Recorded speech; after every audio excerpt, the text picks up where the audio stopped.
Corona पेशेंटों को 3 पार्टों में हमें डिवाइड करना पड़ेगा। एक वो पेशेंट जो अभी बीमार नहीं हुए, जहां पर हमने सारी वो चीज़ें रखनी है जो हमें गवर्नमेंट कहती है। मास्क हमें हमेशा लगा के रखना है, 6 फीट की दूरी पर रखना है।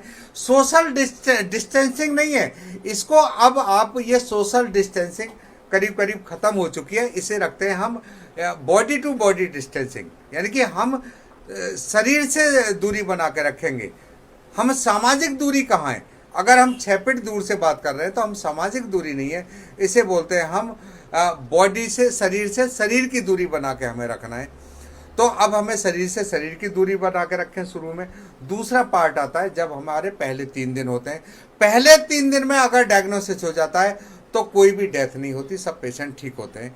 दूसरा आता है जो 3 दिन के बाद, वहाँ पे समस्या आती है 7 दिन तक। 7 दिन के बाद 10वें दिन तक ये कोरोना ठीक हो जाता है। फिर आती है पोस्ट कोरोना कॉम्प्लिकेशन, और इन कॉम्प्लिकेशंस को हम बड़े सिद्धांत के साथ, जो मेडिकल साइंस के सिद्धांत हैं, अगर उन सिद्धांतों के पर हम पूरा भरोसा करके चलते हैं, सारी मेडिसिन को लेके चलते हैं, तो सभी पेशेंट ठीक हो जाते हैं। जितने भी हमने आज तक अभी पेशेंट देखे हैं, क्योंकि इस टाइम पर पोस्ट कोरोना कॉम्प्लिकेशन के पेशेंट बहुत आ रहे हैं, और उन कोरोना कॉम्प्लिकेशन को हमारा हटाना हमारे लिए बहुत ज़रूरी है, जिससे लंबे समय तक, और जितना हम इन्फ्लुएंजा की शुरू में ही कोविड की कॉम्प्लिकेशंस हटा देंगे, उतना ही हमारी बॉडी जल्दी एक्टिव हो जाएगी। ऐसा नहीं है कि ये कोई नया वायरस है, ये तो कोरोना का 7वां वायरस है। जिनके के पास, जिनके डॉग होते होंगे, जैसे मेरे पास डॉग है, तो जब उनकी इम्यूनाइजेशन लगाया जाता है तो उसमें एक कोरोना का इम्यूनाइजेशन भी होता है।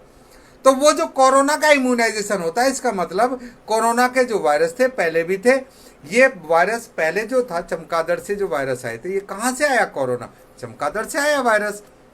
चमगादड़ फैलाती है वायरस को, ये हवा के अंदर, एयर के अंदर भी फैल सकता है, क्योंकि चमगादड़ अपने आप को ठंडा करने के लिए अपनी लार को लगाती है, और उसके पंखों को जब वो ऐसे चलाती है तो उसे ठंडक महसूस होती है, और जब पंखों को चलाती है तो वायरस फैल जाता है। अब हम कोई चमगादड़ों को मारने के पीछे तो नहीं चलेंगे, लेकिन हमारी रेजिस्टेंस अच्छी रहे, हमारी ये बीमारी ना हो सकता है कि अभी ये कोविड-19 आया है, कोविड-19 हुआ है, हो सकता है कि अगले दिनों में कोविड-21 हो जाए, कोविड-23 हो जाए, कोविड-24 हो जाए। हमें सारे वायरसों के लिए तैयार रहना पड़ेगा, और ये वायरस तो आते रहेंगे, ये वायरस आते रहेंगे, और हमारी बॉडी इनके थ्रू लड़ती रहेगी, और हम स्वस्थ बनते रहेंगे।